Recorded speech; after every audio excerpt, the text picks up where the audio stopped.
10, 9, 8, 7, 6, 5, 4, 3, 2. Buenas tardes. En nombre del Ministerio del Poder Popular para la Cultura y su ente adscrito, la Fundación Biblioteca Ayacucho, le agradecemos que nos acompañen en la presentación de la reedición del título Historia de la Conquista y Población de la Provincia de Venezuela del autor colombiano José Oviedo Ibáñez. En esta ocasión nos acompañan el poeta Luis Alberto Crespo y el profesor y historiador Manuel Carrero Murillo. Este libro, como ya dije, es una reedición, es el tomo número 175 de la colección clásica de Biblioteca Ayacucho. Se presenta en el contexto de que Colombia es la cultura homenajeada en esta 19ª edición de la Feria Internacional del Libro Filben 2023.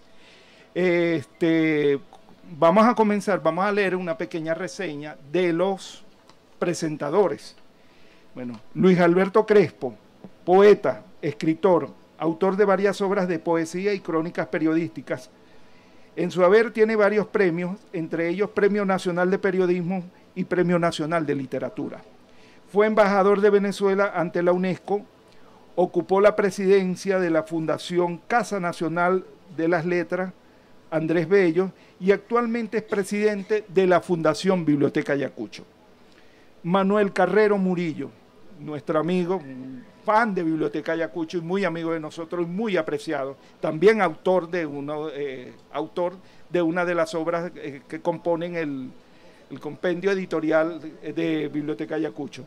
Es historiador, docente, universitario, investigador y ensayista y escritor. Actualmente es el director general de la Fundación Instituto de Altos Estudios del Poder Electoral. Es un ente, una dependencia del Consejo Nacional Electoral. Manuel también fue director en el Archivo General de la Nación y director de investigaciones del CELAR, o sea, el Centro de Estudios Latinoamericanos y del Caribe, Rómulo Gallego. También fue docente de la Escuela Pública de Hacienda. Sin más preámbulo y reiterándole nuestro agradecimiento por acompañarnos, le damos la palabra a Luis Alberto Crespo para que nos dé su versión de la prosa de José de Oviedo Ibáñez. Este libro de José Oviedo Ibáñez se cumplen este año 300 años de la primera publicación y el próximo lunes 20 de noviembre se cumplen 285 años de la partida del autor. También estamos conmemorando esas fechas tan significativas. Sin más preámbulos, le doy la palabra al poeta Luis Alberto Crespo. Gracias. Gracias. Buenas tardes. ¿Cómo comenzar? En primer lugar, hay que pedirle una paciencia muy momentánea para explicar qué significa esta reedición de la obra máxima, pues la única hasta ahora, de don José de Oviedo Ibáñez. Como estamos celebrando este hecho histórico trascendente y que espero que sea para siempre, este encuentro de dos culturas y dos políticas y dos pronunciamientos desde el punto de vista de la soberanía de los pueblos como es Colombia, Venezuela, quisimos nosotros, la Biblioteca Nacional, como encontrar una obra, hemos publicado varias obras de los colombianos, tanto de los clásicos de antes como de los clásicos de ahora, un libro que resumiera ese encuentro de dos culturas, de dos pueblos. En efecto, don José de Oviedo Ibáñez nació en Colombia, pero su vida toda, la obra y su vida, transcurre en Venezuela y es enterrado en Venezuela. Entonces se ve ahí plasmada ese acercamiento de dos países. En el caso de él, es nada menos que la memoria histórica, pero cuando decimos la memoria histórica, hay que tener mucho cuidado porque la ciencia histórica tiene sus exigencias. la parte objetiva, la parte realmente verificable. Por lo tanto, hablar de Oviedo Ibáñez no es fácil desde el punto de vista de la historiografía si nosotros ignoramos lo que realmente forma parte de una lectura más allá de lo propiamente histórico, que es la incorporación, prácticamente se puede decir que la intromisión de la parte fantástica, de la parte insólita, de ese mundo que él narra. Fíjense que estoy diciendo narra, no es el historiador, sino el narrador de una parte de la historia nuestra, finales del 17, principios del 18. En todo caso, más del 17 que del 18. ¿Qué pasa? Él no fue un historiador como se acostumbra a decir qué significa el historiador. Y tampoco fue un etnólogo, un antropólogo, porque él siempre estuvo en su oficina. Él tuvo la suerte de pertenecer a una clase alta de la colonia. Su abuelo fue el obispo de Caracas, Valdebaño y Sotomayor. Y al mismo tiempo, con el tiempo, fue esposo de la viuda del marqués de Mijares. Eso significa que la condición social y económica de él se alzó, pues. Fue dueño de tierras, fue un gran latifundista, pero sobre todo lo que es importante es que él fue fiel a la colonia. Por supuesto, fue un representante de la colonia. Y por lo tanto, en su obra, mal que bien, quien toma la iniciativa, como el primer plano de esa acción, son los españoles que vienen aquí. Ángel Rosser me decía, incluso objetó un poco el hecho de que se dijera que los que vinieron con Colón eran unos bandidos todos, unos criminales, cuando hubo, y no pocos, escuderos. Es decir, un escudero es un hombre hidalgo, y vinieron varios. Y tanto fue así que don Alfonso el Sabio decía, aquí a América llegaron muchos intelectuales con Colón en la conquista. Entonces fíjense cómo ya ese hecho de ver que no eran bandidos todos, que no eran todos unos hombres carcelarios, sino que habían incluso gente culta, eran escritores, hidalgos, que se metieron en el mundo de la aventura. Había el oro, había una concepción que viene mucho con la contrarreforma de lo que significaba ir más allá de nosotros y buscar una nueva formación de lo que es el mundo, y sobre todo que siempre creyeron que esto no era América, sino que después se supo que el señor Américo Vespucio todavía debería estar sorprendido de que se llame América, porque él simplemente fue un geógrafo.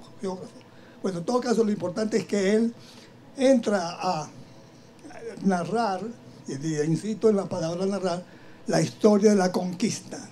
¿Quiénes son los que vienen? Y él no ha estado con ellos. Él no ha ido como Fray Pedro Simón, como Aguado, a ver y a convivir y a tener constataciones de lo que significaba ese mundo de los bárbaros, como decía el propio Oviedo Ibáñez.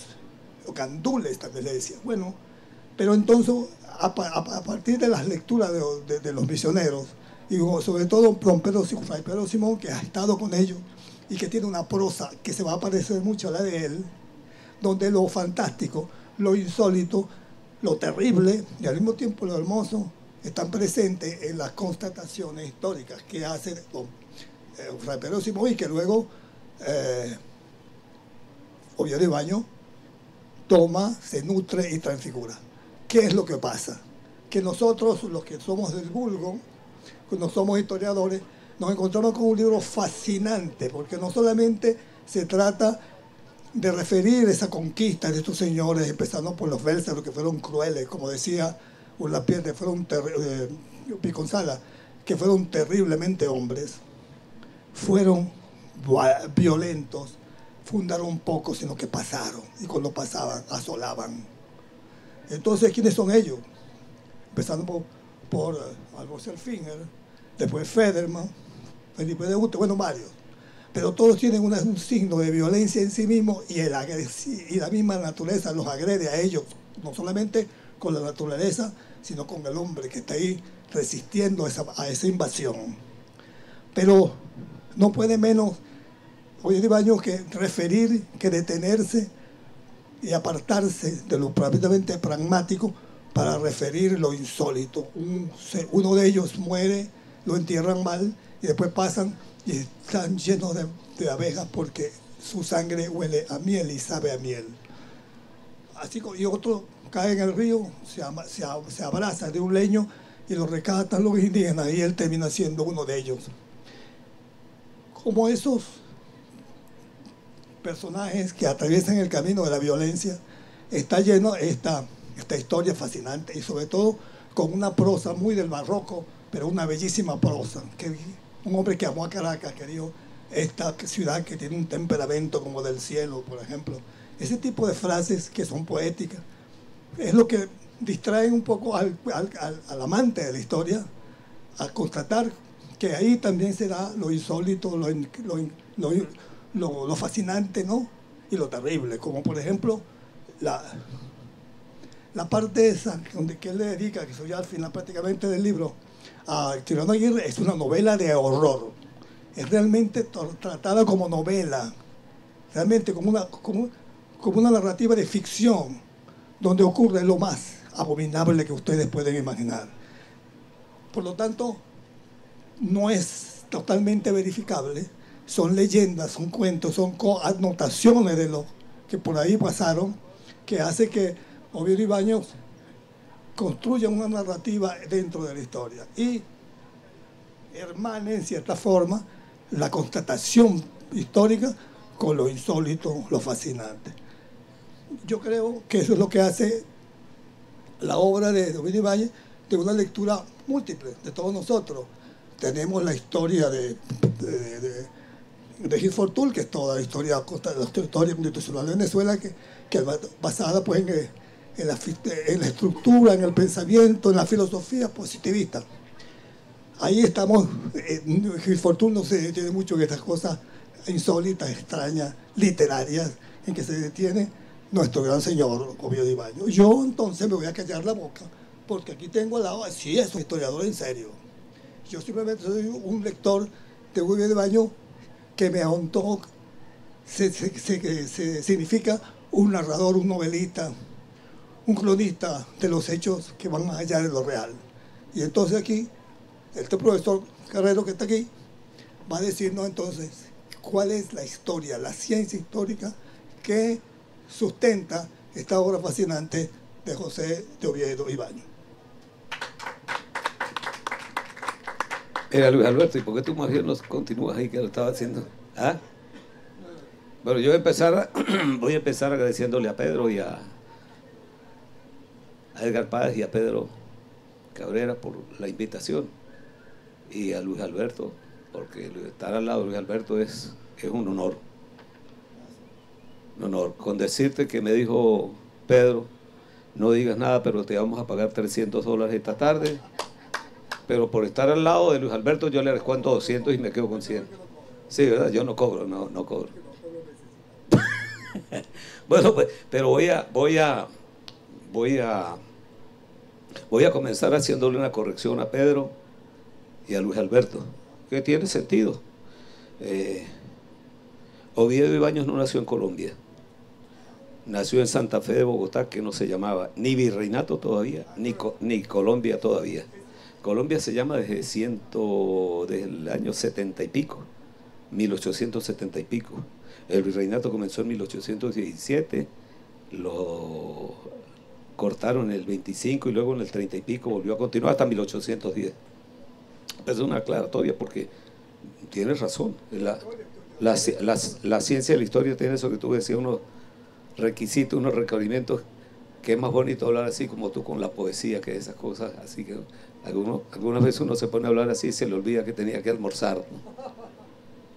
Entonces sí, Oviedo Ibáñez, José Oviedo Ibáñez, porque es que hay una cantidad de Oviedos, los Oviedo y los Baños y Baños Sotomayor, es una saga de personalidades que nos cruzan desde Santa Fe, desde Lima, Santa Fe, Bogotá y Caracas. Oviedo Ibáñez nació en efecto en Santa Fe de Bogotá en 1800 1671 y murió en 1738. Así que es un hombre del crucero de los 2 siglos. En todo caso, en ese tiempo no se movían mucho las cosas.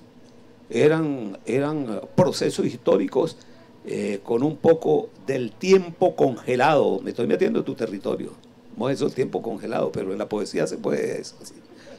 Entonces, era de una familia, en efecto, pudiente. Porque era pudiente, tenía acceso al aparato político-administrativo y a la burocracia del reino, y esto le permitía tener posiciones. La madre de José Oviedo Ibáñez era limeña, el papá español radicado en Santa Fe. Así que cuando el papá murió, estando muy chamo, José Oviedo, que era de una familia de 6 hermanos, 5 hermanos y una hermana, entonces su mamá se lo llevó a Lima y le dio la educación que podía tener un muchacho de una familia pudiente, y estudió, digamos, con educación de calidad, y en la Universidad de San Marcos pudo obtener un título de bachiller en cánones. Bachiller hoy día es un título emeritado, pero en aquel tiempo era, bueno, de la jerarquía académica. Así que se viene de allá y llega a Bogotá tratando de abrirse espacio, y entonces lo mandan a Caracas, porque en Caracas estaba su tío, que era nada más y nada menos que obispo, Diego de Oviedo Baños y Sotomayor. En la historiografía eclesiástica, ese es un nombre que tiene puesto propio. Fue un hombre sumamente importante. Fue obispo de Caracas hasta que murió. Y entonces José Oviedo se vino a Caracas con 14 años, aquí llegó y cometió un pecado muy bonito, que fue enamorarse de una viuda, pero no de cualquier viuda. Era de la viuda de un caballero llamado, un caballero muy renombrado, de Juan Jacinto Pacheco Mejía Solórzano. Dígame eso, tú no tienes por ahí esos apellidos así de Mejía Solórzano, que no era cualquier Páez o Cabrera ahí, o Carrero, pues eso. No, aquellos eran apellidos que retumbaban con mochilas de plata, de oro, porque era nada más y nada menos que el segundo conde de San Javier. El conde de San Javier. Los condes de San Javier tuvieron en la esquina del conde, donde está el viejo edificio, el Ministerio de Educación, que está la biblioteca Simón Rodríguez. Ahí estaba una mansión extraordinaria que la ignorancia de los gobernantes en Caracas, que han tenido la manía de destruir todo lo que pase de 50 años, porque ya eso es viejo y eso no sirve para nada. Destruyeron una mansión maravillosamente linda, que la he visto en fotografías. Y entonces ahí tenían la casa de Abolengo los condes de San Javier. Esa era una... Miren, los condes de San Javier, todavía hay eso es un título que se van heredando. Se van heredando. Hay uno, Alfonso XIII, el rey Alfonso XIII, los reivindicó después de haber sido derogada la titularidad, por ahí en el año 20 y pico. Y por aquí hay uno todavía que es descendiente, el conde, el heredero. Antes un conde en España era la estructura monárquica, era rey, reina, príncipe, princesa. Y de ahí venían los archiduques. ¿Cómo sería el archiduque de Crespo y... sí, ¿verdad? Tendría algunos caballos por ahí. Entonces, eso era de tener riqueza, tierras, de tener trapiches, molinos, de tener haciendas, de tener esclavos, de tener café, de tener cacao, y además de tener los privilegios de ser autoridad, juez, autoridad civil, de incidir en la iglesia, de no pagar impuestos, de estar exentos de cualquier juicio público o eclesiástico. Esa era una cosa pero extraordinaria. Después los vicondes, vienen los condes, después los marqueses, y esto es una estructura así. Ahora ya en la misma España creo que quedan muy pocos queda una colección de esa nobleza, pero ya no le tienen sino el privilegio protocolar de decir, aquí está el señor conde de no sé dónde, que se llama Pedro Cabrera. Ajá. Entonces la gente lo mira con curiosidad, un conde, el conde don Pedro Cabrera y tras la viña. Ajá. Antes no, antes tenían se les daba un territorio y en ese territorio había gente que vivía allí, cultivaba, tenía que pagarle rentas, porque se asumía que ese señor era responsable de la seguridad del reino en su espacio. Los marqueses, los condes, los vizcondes, y luego venía una estructura de los señores, que eran señoríos y tal, etcétera. De tal modo que entonces, pero eso ya ha pasado, ahora España tiene como unos 500, de lo que llaman grandes, los grandes de España. Esos son unos figurones que tienen entonces la economía vinculada con la corona.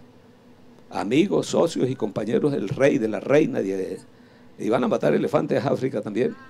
Sí, entonces, ajá, van a matar y por allá entonces se toman un vino y deciden cuántos elefantes van a matar. De modo tal que entonces este caballero llega a Caracas y se casa con la viuda del conde de San Javier. La señora tuvo un hijo nada más con ella. Pero mire, el muchacho tuvo mejor suerte, Luis Alberto. 10 hijos tuvo con esa señora. ¿Cómo le parece? Bastante, ¿verdad? Sí, muy ambicioso de la señora y de las tierras que tenía, porque tenía un hato en Guardatinajas, tenía tierras en el Valle del Tuy y tenía tierras en los aledaños de Caracas y tenía tierras en otras regiones de los llanos, de llanos altos. De tal manera que el muchacho llegó y colocó bien el teodolito y midió dónde era que tenía que lanzar la flecha, ¿no? Ajá. Ese muchacho llegó a meterse en la vida política y entonces fue un alto funcionario del ayuntamiento. Y el mismo ayuntamiento le dio la tarea para que organizara papeles y documentos eclesiásticos, políticos, civiles, etcétera. Y entonces, en esa tarea empezó a encontrar noticias públicas y secretos de las familias y de los propietarios de tierras, de indígenas, de repartimientos, de descubrimientos, de informes, de secretos, de actos delictivos. Y entonces consiguió la posibilidad de escribir un libro sobre la historia de la conquista, porque él encontró documentos fresquitos del tiempo de la conquista, que no habían sido tocados y que estaban dispersos, amontonados, amuñuñados por allá. Nadie sabía, estaban en iglesias, en colegios, estaban en instituciones públicas, bultos de papeles que tenían el no touch, no tocar. El que no tocara eso era pecado. Entonces este hombre empezó a conseguir una cantidad de cosas de las familias de Caracas, de los primeros pobladores, de cómo se hicieron propietarios de un hato por allá en Calabozo. Una distancia de Caracas entonces una distancia que desde Caracas entonces era muy lejos, muy lejos. Eran jornadas a caballo y con mucho cuidado, porque siempre había los peligros no solamente los peligros de un río, de un barranco, peligros de pobladores aborígenes por allí. De manera tal que entonces este caballero, revisando y ordenando esto, encontró que había unas disposiciones eclesiales que obligaban a los miembros del ayuntamiento a asistir a una cantidad de fiestas religiosas y públicas que no las cumplían.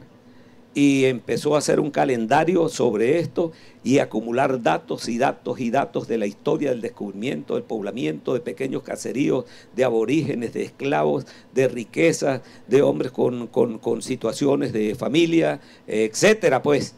Y entonces duró unos 15 años escribiendo legajos, ¿cómo está? Bienvenido. Escribiendo legajos y legajos de papeles en los que iba anotando, pero se cuidaba muchísimo de lo que tenía que cuidarse, porque estaba en un suelo bastante sensible de las familias y del poder que tenían las familias de aquí. Así que entonces parece ser que en esos papeles, digo parece ser porque algunos que leyeron esos manuscritos dan fe que tenían muchos borrones, inmediatamente a nombrar una dama o un caballero de esos. De modo tal que entonces construyó un discurso y escribió un texto que fue enviado a España para salir un texto de esos tenía que tener permiso aquí, tenía que salir avalado. Y para ser recibido en España tenía que tener una declaración. Y para pasar a una imprenta, primero el impresor, como sabemos todos, tenía que tener toda una autorización que era refrescada, reiterada, renovada cada 3 o 4 meses. Y entonces un texto de esos no podía publicarlo cualquiera, así se llamara Luis Alberto Crespo. Ajá, sino que tenía que pasar por unos jurados que lo miraban y lo leían y lo calificaban. De tal manera que entonces ese texto estuvo un tiempo pasando por allí. Y no era que llegaba ahí, mire, tenía que tener un mecenas así como Edgar Páez, que decía: Luis Alberto, te voy a pagar la publicación del libro, ¿verdad? Ajá, entonces Edgar Páez llegaba y ¿para cuántas morocotas son ahí, pues? Bueno, entonces un libro de esos se publicaba, y aún saliendo de la imprenta era revisado y vigilado, pero además no podía ir para cualquier parte, tenía que tener autorización. Cada ejemplar se tenía que saber para dónde iba eso. Hay los estudios que hizo de las bibliotecas de Caracas, no recuerdo ahora el nombre, de 2 tomos. Entonces, ese libro se publicó hace 200, 300 años, 1723, 1800, 1900 y 223. Está cumpliendo, Edgar, 300 años de haberse publicado ese libro. ¿Qué contiene? Esas noticias que hemos dicho. Pero ¿cómo las obtuvo?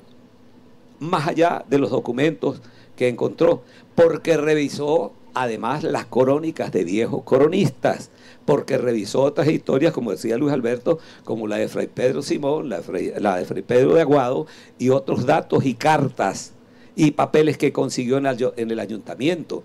Así que muchas veces entre las críticas que se le hacen a José Oviedo Ibáñez, se dice que fue un copión porque se copió párrafos o textos o noticias de las que ya habían sido publicados, y en efecto así es, pero eso se puede decir ahorita 300 años después. No, hace 300 años, ¿de cuál otra fuente iba a tomar? Y la ciencia de la historia hoy no es lo que era hace 300 años. Entonces aquello tiene un valor por sí mismo de una manera extraordinaria, porque además es el primer autor que escribe con una prosa un poco tropical, un poco india, un poco negra, un poco blanca, un poco caraqueña, un poco venezolana, y habla de la provincia de Venezuela, o de la provincia de Caracas, que era lo mismo. La provincia de Caracas iba, generalmente se dice Caracas, pero no es la Caracas que nosotros tenemos ahora. Esa provincia iba desde el río Unares, es decir, allá cerca de Puerto La Cruz, y de ahí para abajo llegaba hasta los llanos cercanos a San Fernando de Apure, y cruzaba por allá, iba por allá por cercanías de Valera, de Barquisimeto, y terminaba por aquí en Puerto Cabello. Entonces escribir un texto de esos del poblamiento, tenía que tener conocimientos, pero no solamente conocimientos, sino datos de apoyo, y además saber cómo se escribía para todo esto, de manera tal que el trabajo de Oviedo Ibáñez, que se publica, repito, hace 300 años, es un monumento válido, es la primera historia de Venezuela. Y a José Oviedo Ibáñez se le tiene como el primer historiador de Venezuela. Y hay críticos que se lo usan. Es un trabajo que usted se busca ahí a Fray Pedro Simón, a Pedro Aguado y a unos cronistas, y allá lo tienen. Sí, búsquelo hace 300 años para ver cómo lo iba a hacer. Entonces hay que reivindicar un esfuerzo, pero que además, como decía Luis Alberto, tiene la pizca de la prosa, de la palabra, de la espiritualidad que se despliega entre la tinta y el papel, que quien no sepa leer no sabe saborearlo, ¿verdad? No sabe disfrutarlo, no sabe, ahora sí, porque hable cualquier libro de historia de Venezuela y está macerado con la sangre, con el sudor, con la lucha, con el ámbito, con el espíritu del venezolano. Pero aquello tenía que construir ese espíritu, ese ámbito, ese paisaje, ese perfume venezolano. Y eso entonces tiene un mérito extraordinario, ¿verdad? Una fragancia que empezaba a macerarse, a ser ella para ser lo venezolano, y eso tiene, entre otras cosas, el libro de José Oviedo Ibáñez. Bueno, cuando lo publicó, esta es la portada de ese libro, no sé si la pueden ver desde allá. Esa sale así en la imprenta. Y en la imprenta tiene entonces el título del libro, tiene el nombre del autor, tiene la dedicatoria, tiene la imprenta, tiene el impresor y tiene el año en que fue publicado, pero además no lo tiene en números arábigos, sino que lo tiene en códigos romanos, con letras pues. De ese libro hay 2 originales en la Biblioteca Nacional nuestra, en la Sala Arcaya, y tiene 2 originales la Biblioteca Nacional de España. Aquí se hizo en 1824 una versión reimpresa. La imprimió un venezolano muy conocido de la época, ¿cómo se llama? Francisco Javier Llanes, un cubano que estuvo aquí en la lucha por la guerra por la independencia y fue firmante de la Constitución, del acta de independencia. Entonces, él dice que Oviedo y Baños, porque este texto, se me olvidó decirlo, este texto va desde 1500 hasta 1600, desde 1500 hasta 1665. Entonces le quedaban 35 años para completar los 200 años. Dice Llanes y dice Aristides Rojas que ellos vieron los manuscritos de un segundo tomo de 35 años, pero que esos papeles fueron destruidos porque aparecía don Perico de los Palotes con doña Rosalía del Montarral. Y aparecía de los crímenes que habían cometido contra indígenas, contra esclavos, de robos, dolos, delitos, es decir, del proceso de una acumulación originaria delictiva. A eso es lo que nos estamos dirigiendo. Entonces ese documento dicen que se extravió. Lo que no se extravió fue la mala costumbre de esa gente de acumular delictivamente. ¿Cómo le parece, Luis Alberto? Entonces esa historia de la acumulación de riqueza delictiva está por hacerse, Luis Alberto. Es una tarea de todos nosotros, de los historiadores, pero también de los poetas, porque los poetas tienen como, en cada palabra tienen una lanza, un machete, un pico, para clavárselo en la historia de esa gente que ha robado y ha delinquido. Entonces fíjense que ahora se vuelve a publicar este trabajo, porque si usted lo busca en una biblioteca lo consigue, pero no se consigue en muchas librerías para la venta. Así que entonces es de elogiar, es de agradecer y es de aplaudir a la Fundación Biblioteca Ayacucho en sus compañeros que dirigen la biblioteca. Está Edgar Páez y está Pedro Cabrera y está Luis Alberto Crespo. Yo porque soy lector, pero también voy ahí pegado, pues. Entonces, de pagarles con un aplauso que yo les pido que se lo den a ellos, pues. Muchas gracias, pues. Gracias.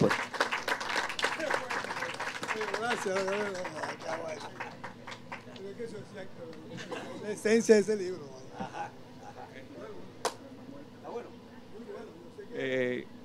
Aprovechando los pocos minutos que nos quedan, ¿tiene alguien del público alguna pregunta al respecto sobre el libro? Este libro lo pueden conseguir en el stand de Librerías del Sur. Ahí está, junto a otras novedades que tiene y también está para descargar en nuestra página de Biblioteca Ayacucho, y en el Claxo también está. No, solamente está en la página de Biblioteca Ayacucho, www.bibliotecayacucho.com.be. Ok, bueno, si no hay preguntas, todo está dicho. Saludos a nuestra amiga Berenice, de la gran cantante Berenice. Pero vamos a proceder a lo que llaman el bautizo. Fariela, por favor. Yo compré unos pétalos que están fresquecitos. Sí, exacto, completico.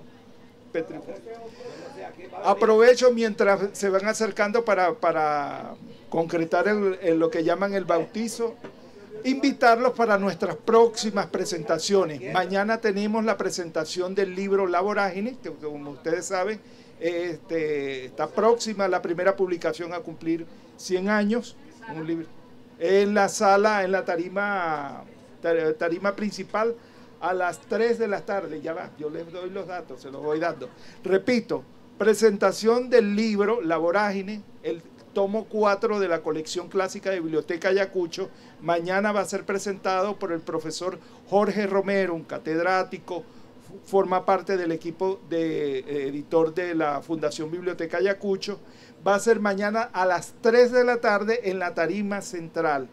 Y el próximo sábado vamos a presentar un libro que se llama Su vida, de una monja colombiana, bueno, también del Virreinato de Nueva Granada, tomando en cuenta la corrección bienvenida de Manuel Carrero. Se llama Su vida, de la Madre Francisca Josefa de la Concepción de Castillo. Es el tomo 239 de la colección clásica de Biblioteca Ayacucho. Lo va a presentar la escritora, ensayista e investigadora Mirla Alcibiades. Eso va a ser a las 2 de la tarde en la sala Rómulo Gallegos, la que está allá abajo, el sábado 18, el día de la Chinita, a las 2 de la tarde. También están cordialmente invitados. Tenemos otras novedades que con mucho gusto, a medida estén pendientes de nuestras redes, ahí le vamos anunciando otras novedades para presentarlas y para que nos acompañen también. Bueno, procedemos al bautizo. Pero ya va, pero es que es el domingo, estamos concretando eso. Vamos a bautizar Y otro. Sí. Eso está mejor. Aquí. Ella, esta nieta. Bueno, acércate, tú, no tampoco, pues aquí eres. Yo me ocupé de comprar estas flores, están fresquecitas. Estos pétalos están fresquecitos, petrificados, como no, que tengan el gusto. Pongámonos en el medio, más hacia la cámara, díganme, ustedes indiquen. Está.